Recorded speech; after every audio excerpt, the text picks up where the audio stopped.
Merci, Madame Fuchs. Monsieur Legrand. Merci Madame la Présidente. Madame la Vice-Présidente, la prise de conscience qui s'opère en Île-de-France sur la question de la politique culturelle est salutaire. Enfin va être pris en compte cet élément de bon sens, pourtant si souvent oublié, l'art, et a fortiori quand il est subventionné, n'existe que par rapport à son public.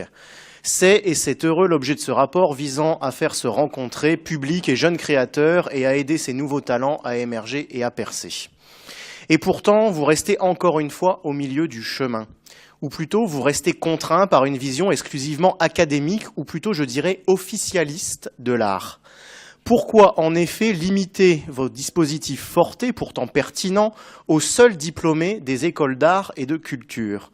On ne le sait que trop bien, ces écoles sont aujourd'hui les fourches codines de l'art officiel, une sorte de centre de tri, au seul profit des héritiers, des dadaïstes et de Duchamp, au détriment de toute autre forme d'expression artistique. Au-delà de ce simple constat relatif à l'état de l'enseignement et plus généralement de la politique artistique en France aujourd'hui, se trouve une incohérence totale dans votre choix de limitation quant à la nature même de l'art. Le génie artistique ne se décrète pas avec un diplôme et il est plus que problématique d'exclure les autodidactes de vos dispositifs.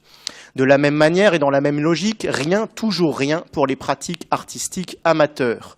C'est pourtant dans le club de théâtre du coin, dans l'association de dessin du quartier ou tout simplement dans le garage de ses parents pour les apprentis rockstars que se trouvent sans doute les futurs talents de demain. Pas ceux qui reproduiront servilement une pseudo-transgression devenue la norme, mais ceux qui seront les artisans de nouvelles tendances, de nouvelles trouvailles, bref, ceux qui font l'essence de ce qu'est l'art. Les limites, toujours, avec le dispositif Île-des-Champs, soit une aide en direction du financement participatif pour lancer, je cite, les nouveaux artistes exclus du système institutionnel de subvention, c'est-à-dire de vos propres dispositifs. D'ailleurs, si vous avez suivi ma remarque précédente. On saisit bien qu'on marche ici un petit peu sur la tête. Bref, là encore, c'est une bonne idée, mais pourquoi limiter votre volonté dans ce dispositif à la musique ? C'est-à-dire paradoxalement au domaine artistique qui en a le moins besoin, les circuits de financement participatif étant en général les mieux maîtrisés dans ce secteur. Pourquoi ne pas aider les musiciens et les autres domaines? On peut avoir besoin d'argent pour monter une pièce de théâtre, pour monter une exposition, bref, pour tous les domaines de l'art. Si on résume, comme souvent, on sent que vous avez une certaine vision des choses, une vision qui regarde dans la bonne direction, mais comme toujours, s'arrête à mi-chemin et ne va pas au bout de sa logique. Vous vous limitez trop. Or, si nous sommes d'accord sur le fait qu'il est nécessaire qu'il y ait des limitations budgétaires, il ne doit pas y avoir de limitation dans l'étendue des expressions artistiques et de leur potentiel.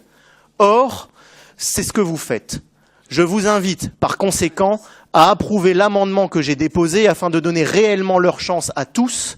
Si les contraintes sont budgétaires, ce sera au jury des différents dispositifs de limiter les montants et le nombre de subventions. Le seul critère sera alors la pertinence et la force des projets, et pas une sélection par le diplôme ou l'arbitraire, profondément contraire à l'objet même du sujet. L'étendue de la création artistique n'a pas de limite, n'en posons pas nous-mêmes. J'espère que vous avez fait au moins semblant de m'écouter, et je vous remercie. 19 secondes. Allez, 19 secondes, challenge. J'ai déjà expliqué largement cet amendement et sa philosophie dans mon explication liminaire. Je voulais juste dire encore une fois, c'est vraiment dommage de limiter. Bien sûr, il y aura d'autres dispositifs, mais pourquoi limiter là-dedans? J'imagine que c'est pour des raisons de budget, mais dans ce cas-là, ouvrez à tout.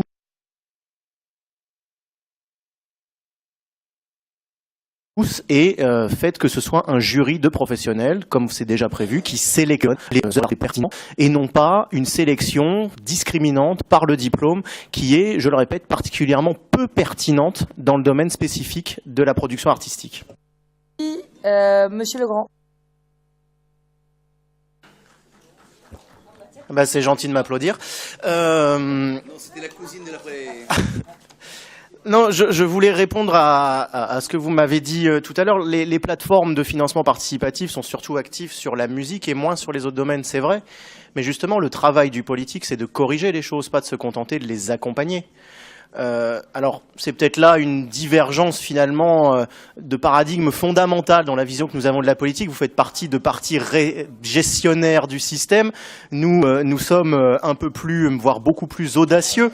Mais sur le fond, je pense qu'il est important que le politique soit là pour corriger des choses qui ne sont pas forcément optimum. Et je pense que justement notre devoir en tant qu'autorité culturelle ici à la région est de faire en sorte que ces plateformes de financement participatif s'ouvrent à tous les domaines artistiques et de venir corriger cet état de fait.